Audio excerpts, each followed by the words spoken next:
Curadoria tem a ver com cuidar mesmo, né? Com zeladoria. Quem que é o cura? É aquele que cuida. Isso vale tanto para o cura de uma igreja, quanto vale para cura de uma peça, de uma carne, de um embutido, ou qualquer coisa. Se a gente busca um pouco da origem do que é curadoria, vamos voltar a Roma, né, onde era alguém que, a pedido do Estado, cuidava das viúvas e dos filhos daqueles que foram pela pátria morrer e lutar. Se você perguntar para uma pessoa que simplesmente visita os museus, o curador é o conhecedor, é o esperto, né? Os curadores não são os protagonistas. Quem são os protagonistas são os artistas. O curador é um pesquisador, mas não acho que ser curador seja só uma questão de formação, mas também de vocação. É mais do que um trabalho individual de alguém que usurpa valores ou sentidos das obras. É alguém que está ali para contribuir para a divulgação, reflexão e exposição das obras de arte. É alguém que é um cientista, na verdade, nas artes.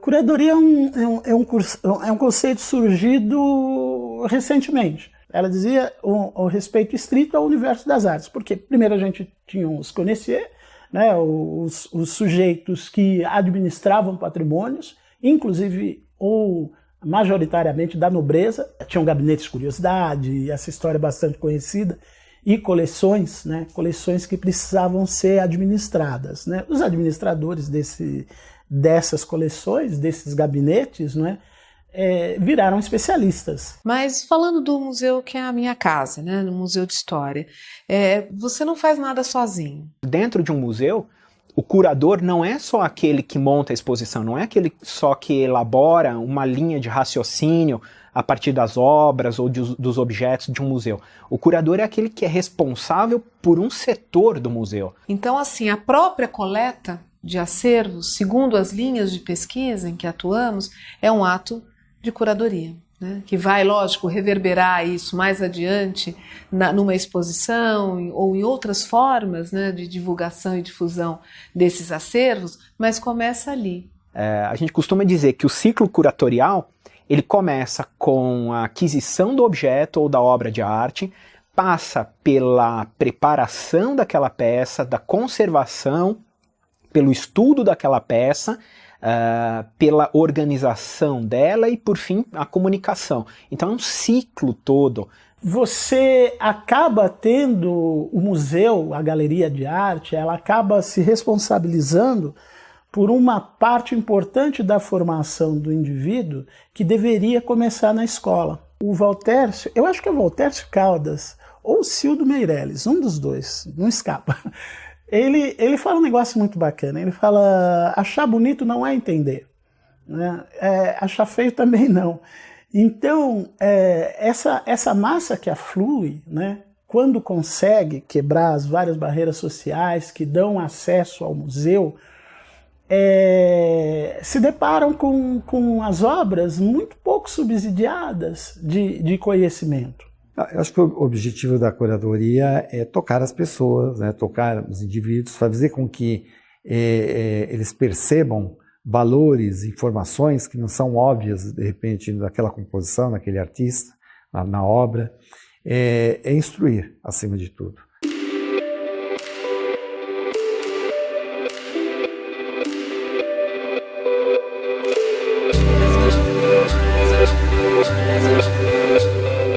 Eu acho que o primeiro equívoco que a gente comete, e foi o que eu cometi logo no começo, e demandou alguns projetos e alguns tombos para aprender, é que curadoria é muito mais do que você simplesmente organizar uma coleção de objetos. Se bem que eu acho que isso não é pouca coisa, eu acho que organizar coleções não é uma tarefa exatamente simples, né? A curadoria, ela transcende essa função. Curadorias óbvias, elas não são tão enriquecedoras, elas são mostras, são apresentações sem muito significado, diria. Eu acho que regras não tem assim o que é a boa curadoria em si, né? Acho que depende dos contextos, depende das situações, das instituições, dos trabalhos, dos artistas, né? Eu acho que um bom projeto curatorial, ele não é aquele que traz um excesso de público, né? Mas ele é aquele que consegue fazer com que o público que seja interessado consiga absorver informação, consiga sair de lá maior do que entrou. Você imagina uma exposição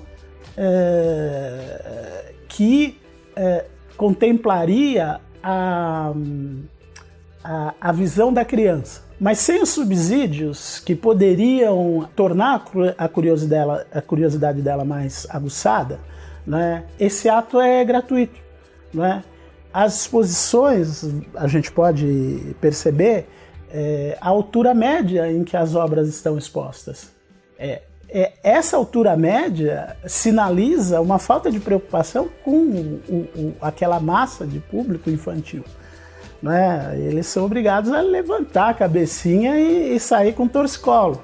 O curador não é o detentor do saber, o detentor da verdade da obra, mas a obra tem uma multiplicidade de sentidos que o curador pode, às vezes, privilegiar um ou outro de acordo com aquela situação.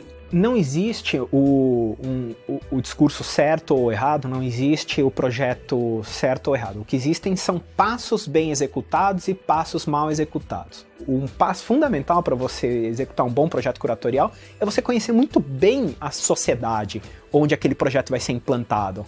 As obras, elas, umas do lado das outras, elas ganham sentidos e doam sentidos, né? Então, qualquer conjunto de trabalhos colocado na nossa frente, ele vai, obviamente, ter um sentido que não está isoladamente em cada um deles, mas está justamente nessa relação entre eles. E o curador é essa figura que vai pensar essas relações, as relações, inclusive, com os espaços, as relações com outros trabalhos, as relações com o público, as relações com a história. Quando alguém fala, mas essa obra de arte, ela é imoral, ou ela propõe, ou ela faz uma apologia à pedofilia, à zoofilia, ou ela desrespeita os valores cristãos, isso não tem nada a ver com a obra de arte, não tem nada a ver com estética, com habilidade, com técnica, tem a ver com como a sociedade se relaciona com esses temas. Eu acho que tudo isso vai problematizando a função do curador.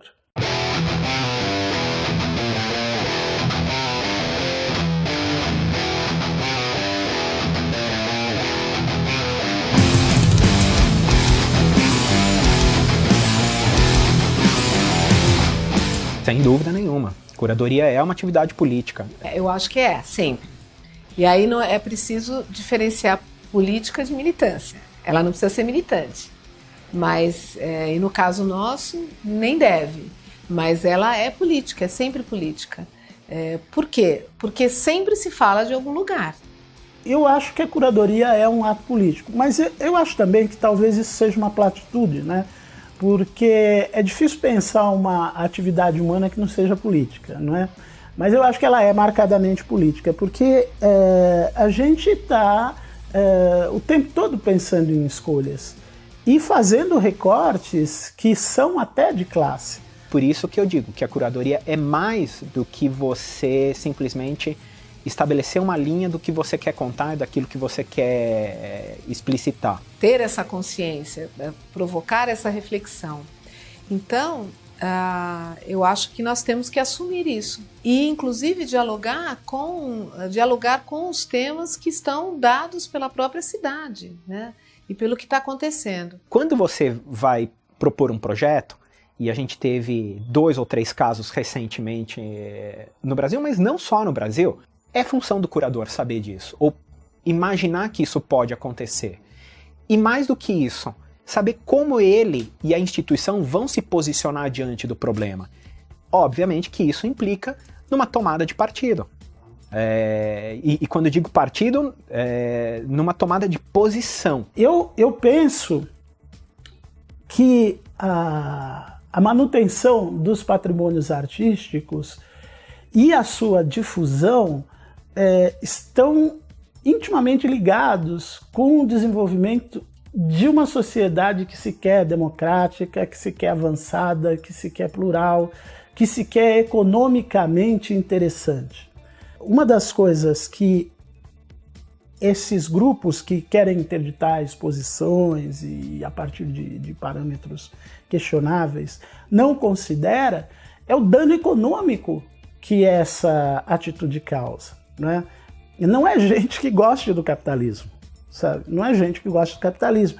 Porque se eles prezassem, se eles tivessem realmente apreço pela ideia do capitalismo, a gente ia ter que pensar, eles seguramente pensariam, né? Falar, escuta, mas quantos empregos foram gerados?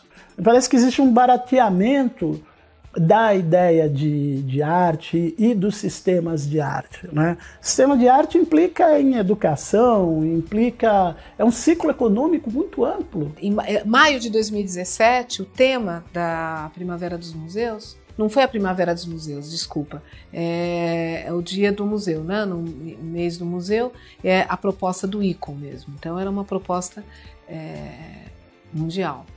Foi tratar de temas, era um título muito comprido que eu não vou lembrar agora, mas era tratar de temas complicados, né? Delicados, né? Dizer o indizível. E nós escolhemos, não à toa, o Bandeirante. O Bandeirante está glorificado no nosso museu como um herói. Veja que complicado é você ter um bandeirante herói hoje no museu. As pinturas, né? Ora, isso acontece no mesmo momento em que nós temos o monumento às bandeiras sofrendo ações de depredação, mas também de manifestação, e nós escolhemos o Bandeirante. E tivemos como último painel o julgamento do Borba Gato, quer dizer, e com perguntas. Herói de quem? A curadoria política nesse sentido, não porque nós estamos tomando um partido, não se trata de falar quem era o Bandeirante ou tomar, mas é uma questão hoje. E entender por que o Bandeirante, o que significa o Bandeirante ter sido dignificado no começo do século XX, é importante que nós pensemos sobre isso, é importante tratar disso.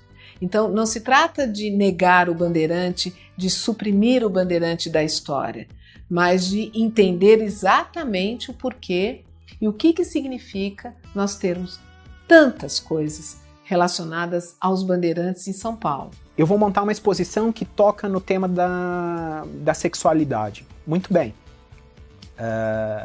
Qual é a posição que eu vou tomar com relação a isso? Eu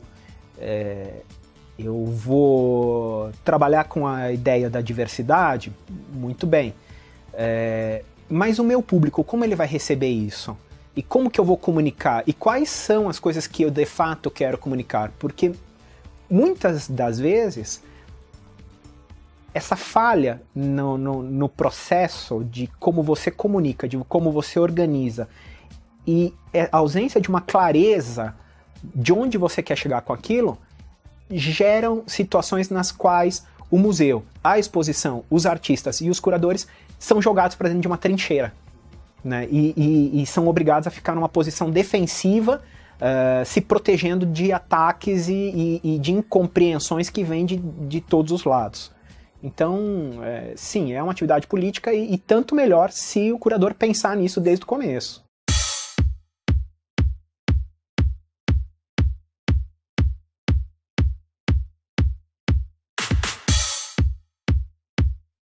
Eu acho que a palavra, o uso da palavra pode ser empregado para qualquer coisa. Eu acho que o termo está começando a ficar um pouco disperso.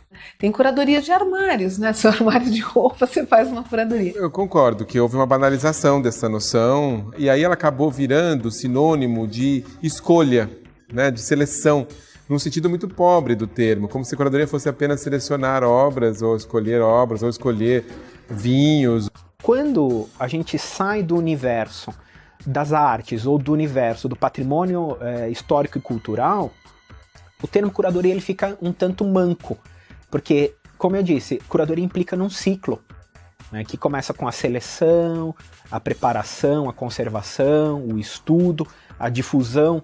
eu me deparo com alguns profissionais, estudantes também, que querem ser curador do mercado de luxo. O que é o curador do mercado de luxo?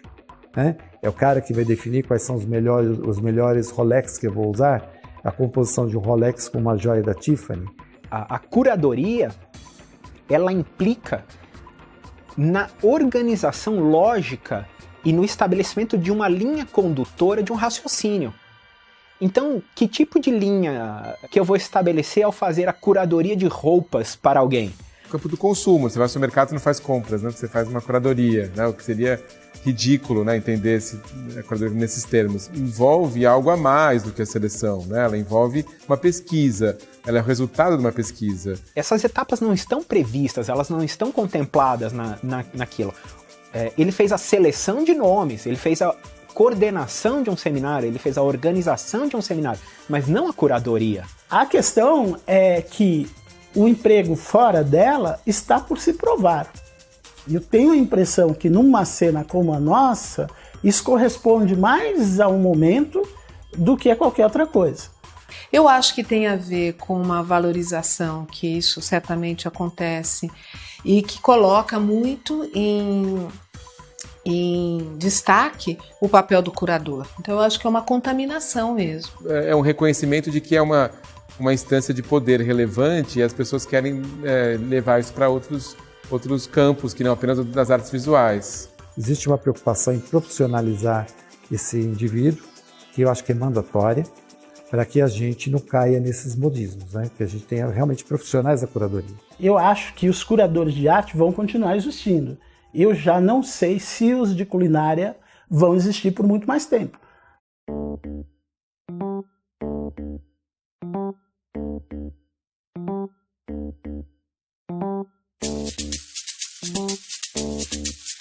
Museu sem acervos de coisas materiais não é um museu. E é isso que o particulariza, né?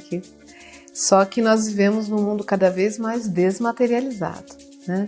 Então, eu acho que esse é um dos grandes desafios. Eu acho que a curadoria ela não pode ser entendida fora de um sistema de arte. E que o desafio maior que esse sistema de arte tem é permanecer. É permanecer. Os desafios da curadoria, em grande medida, são os desafios da própria sociedade.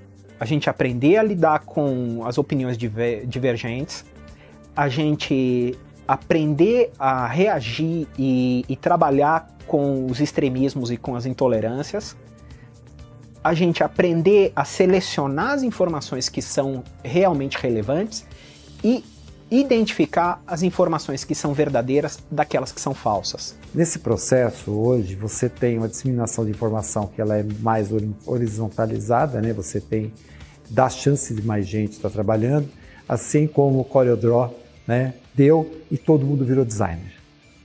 Então, assim, tomar um pouco de cuidado se todo mundo não pode ser também um curador, porque consegue ter acesso a algumas ferramentas e algum tipo de conteúdo, e aí se começa a se projetar dessa forma. Eu acho que tem designers e designers, tem curadores e curadores. Agora, eu acho que a questão do curador de arte tende a se aprofundar. Então, imagino que daqui para frente a gente tenha profissionais mais qualificados na medida em que esse campo se profissionaliza, que tem um interesse, tem um mercado que surge ali ao redor desse campo, e acho que as áreas ficam mais específicas. Antigamente o artista exercia esse papel, no sentido de que ele fazia a curadoria, ele fazia o texto da exposição, ele vendia os seus trabalhos como um galerista, além de fazer o seu próprio trabalho, obviamente. E hoje em dia existem figuras especializadas na venda, figuras especializadas na escrita, na crítica, na curadoria. E eu acho que a gente está indo para um campo cada vez mais profissional que exige qualificação. E isso, por um lado, é muito bom, porque a ideia é de que melhore a qualidade das nossas exposições. A complexidade da sociedade é outra. Um curador não dá conta, não existe esse gênio que vá falar de arte brasileira do século, do período colonial, vá falar com a mesma pertinência do barroco, vá falar de arte afro-brasileira contemporânea, moderna, que é uma coisa que está sendo prospectada, está sendo escrita, vai levar tempo para sedimentar esse saber. E não há curador que dê conta de falar com pertinência de tudo isso e da arte que fazem as mulheres. Cada vez mais, o curador, eu vou falar daqui, da minha experiência e de um museu de história como esse, né? Ele tem que ouvir, Eu acho que é o grande desafio, né? Eu diria que é uma profissão maravilhosa. É uma profissão que o que eu recomendo para todo curador é que, para ele de fato ter sucesso, ele tem que deixar o ego em casa, né? Porque tem hora que o que eu mais vivi na minha experiência com muitos curadores, e a gente tem um vício aqui no Brasil, e aí, desculpa a minha sinceridade aos curadores e aos meus colegas, né? Esse distanciamento, né, passando como se fosse uma grande divindade. Ouvir e, ao mesmo tempo, deixar claro, e que isso é muito difícil, que se trata de uma narrativa, de uma opção entre muitas, né? E isso não é fácil, sobretudo para um museu de história, porque, como eu lhe disse, a zona de conforto é chegar e encontrar a confirmação do que eu já sei. E se o passado estiver bem cristalizado e imutável, tanto melhor, né? Agora, olhar para esse passado e entender que ele também, a maneira como ele é narrado é uma construção, né? E que faz parte também do meu presente, construir novas formas de olhar para esse passado, né? E evidenciar isso é muito desafiador. Tem hora que eu diria que é um desafio muito grande fazer com que os curadores entendam outros processos também. Não basta querer fazer sua obra, querer criar as conexões todas que nós já falamos, mas entender que a gente tem processos gigantescos e extremamente delicados que envolvem desde questões legais, desde questões financeiras, que têm que estar articuladas para que todos tenham o melhor resultado. Não adianta a minha curadoria ser linda se a parede cair na cabeça de alguém, ou se tiver um curto-circuito e pegar fogo em tudo. E isso só se faz em processo de profissionalização.